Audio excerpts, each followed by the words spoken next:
Before we get started, I want you to ask yourself, have you been let down by YG Entertainment at some point in your K-pop life? You are not alone, and we're here to talk about it. I know that being with YG can be a roller coaster, constantly feeling like you can't take another day only to be drawn back by vague promises. It's a never-ending cycle and one that requires a K-pop intervention. A K intervention, really, and that's what this sharing circle is about. In these constantly changing times, K-pop has managed to capitalize on the internet and viral success to become a powerhouse, trend-setting music genre across the world. Time and again, in the 21st century, K-pop has been able to reach the masses thanks to social media. The viral hits made many of the acts and songs at the many music labels household names as a result, and YG Entertainment and its artists were part of these groundbreaking steps. Hello everyone, my name is Derek, otherwise known as Dare to Be, and I started this video series called K-Pop Challenges a few videos ago, where I discuss many facets of K-pop and help bring you a thought-provoking discussion as fans of the music. In the last video, we took a look at how I think some aspects of SM Entertainment's innovation and creativity have been lost through the years. In the case of YG Entertainment though, I think their story is a little bit different. YG has a stellar track record with proven success, but it has continually failed to follow up on and capitalize each astounding success. And to understand all of it though, we need to start with YG's history. YG Entertainment was founded way back in 1996 by former So Boys members Yang Hyun-suk. As you may recall on this channel in past videos like my most important moments in K-pop history, So Boys were pivotal in bringing Western sounds, including hip-hop, to Korean audiences, and the group innovatively mixed a variety of genres of the world music through rapping, singing, and dancing. All of this was new to the Korean audience at the time, and the chimera of music and performance became the foundation of modern K-pop. When YG opened its doors in 1996, the year after SM Entertainment, YG's founders sought to capitalize on the former fame of So Boys and mostly promote its artists in the hip-hop genre. Competition between the new K-pop entertainment companies was strong, with each building influence in certain music niches in the Korean market.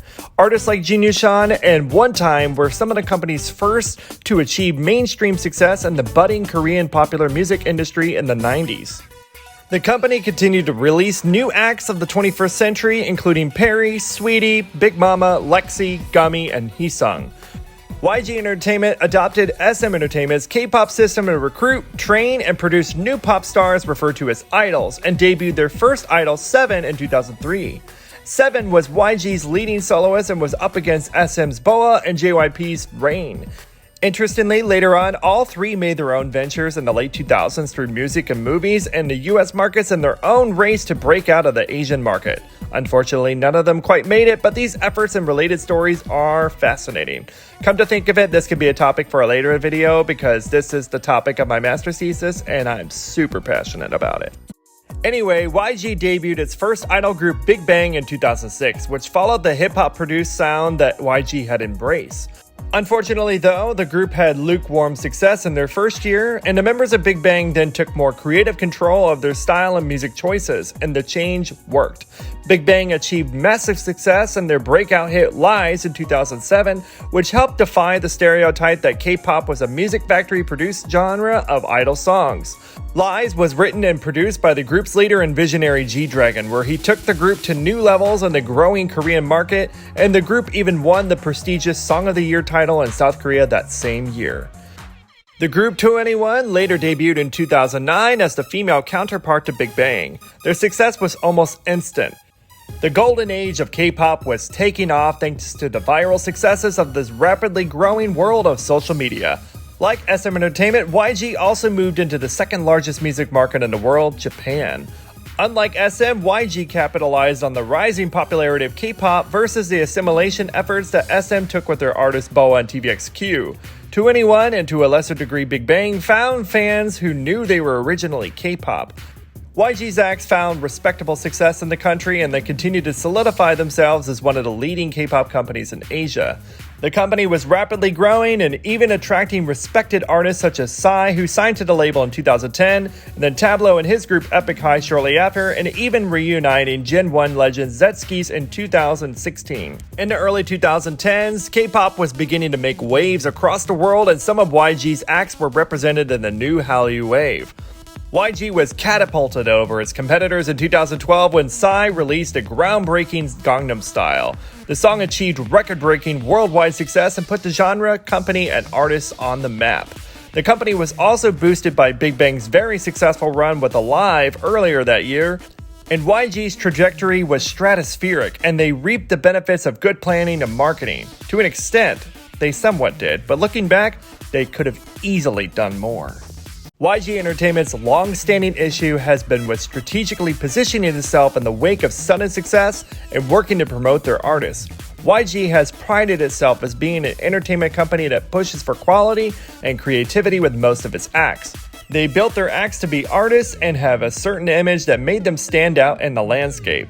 But in the midst of the heavy focus of perfectionism, the constant draft revisions and scrapping of material forces releases to miss deadlines or fail to meet fan expectations.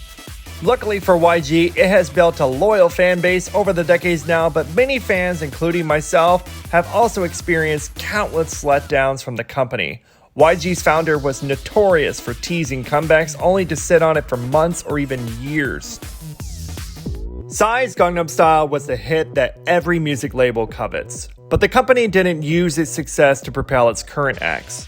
Admittedly, BIGBANG and 21 were both busy on their worldwide tour for the rest of 2012, so the timing wasn't exactly the best. But the Gangnam Style train pushed into 2013. Psy followed up with Gentleman in 2013 and found success. Not on the same scale as Gangnam Style, but it still did very well, and YG could have used that momentum to promote their acts in the following year. But with their focus on one act at a time, they left their established acts to run on their own power. And throughout all that, BIGBANG and 21 had great success in the domestic market, and their worldwide potential was in their grasp. K-pop fans for years were guessing which K-pop act was going to make the big splash across the world. Granted, no one had Psy on their bingo cards at the time, but that opened the door for others to follow. Many fans felt YG's artists had the best shot at making it on a global scale, like the BTS level we know today, since their music closely aligned with mainstream music fans. 21 had been working with Black Eyed Peas' will.i.am since around 2011 for an English debut album. And sure, there was that Microsoft commercial that featured 21's I Am the Best that sparked huge interest in the song years after its release. But again, YG didn't take advantage of any of it.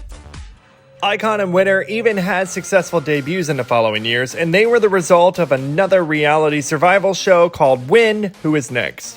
There was no doubt that YG had an influence in the Korean music industry and continued to have successful debuts from various buzz they were able to generate through these types of programming and marketing pushes. BLACKPINK debuted in 2016 and marking 3 years in a row of new groups from the company. As K-pop continued on this upward trajectory, so did YG's successes. BLACKPINK was one of the frontrunners in this new Gen 3 wave, achieving records such as the most viewed music video by a K-pop group and most subscribed artist on YouTube. The group even had its own Netflix documentary. However, when you compare YG's efforts to leverage BLACKPINK's fame to BTS's, for example, BLACKPINK received far fewer resources, and they even missed more than an entire year of comebacks and promotions. This is the kind of absence that you would expect of a group whose members did mandatory service in the Korean military. But given that women are not required to serve, where were they? BLACKPINK had so much potential, but they were underutilized. And to take it a step further, all of YG's artists were underutilized, really. In YG's case, the company's flaws end up stifling the true growth and potential of its acts. It's clear that a combination of a perfectionist complex and lack of initiative to take business risk and many more factors have been at play here. In the K-pop world, this can be a problem when there's more saturation from K-pop acts than ever before. These days, the competition is fierce and competing artists can churn out quality music at a faster rate to keep fans happy and maintain awareness. The fact that it took BLACKPINK 4 years after their debut to finally release their first full-length debut studio album is mind-boggling. iKON and Winner each had iconic songs under their belts with numerous accolades, but their promotion schedule has been far behind their competition, which could be even worse for boy groups and their fans.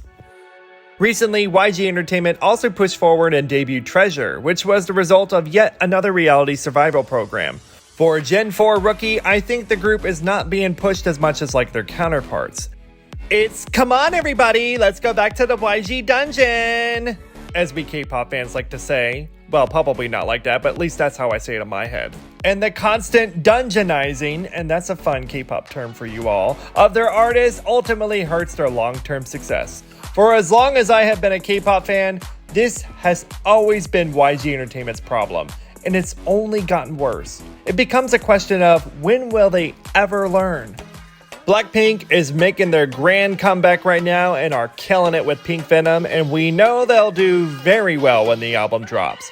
They're going on a world tour and even coming to my city, which, you know, good luck to them. It's super hot. But in my opinion, BLACKPINK could have even been bigger than they are if they just simply put out more. And no, that was not meant to be sexual. All other artists could have been so much more successful. And as a scorn to any one fan, I will never forgive them for dropping the ball on that group. Sure, BLACKPINK could hit it big and beat global powerhouses or any other YG acts for that matter. But it's really up to YG to seize the opportunities their hard work produces and make something of their success. Not tighten up and fail to perform. That's what Viagra is for, sweetheart. Ooh, that was a lot. Let me know your thoughts. Have you noticed this persistent problem as well? And have you been let down by YG Entertainment? Thank you all for watching. Let me know if you want me to analyze more K-pop labels in the industry and see if they've fallen into other traps on their own. And by all means, please let me hear your stories about the challenges with the other labels. If you made it this far, please do me the huge favor of hitting those like and subscribe buttons for me. Check out many more of my videos while you're here, and I shall see you next time.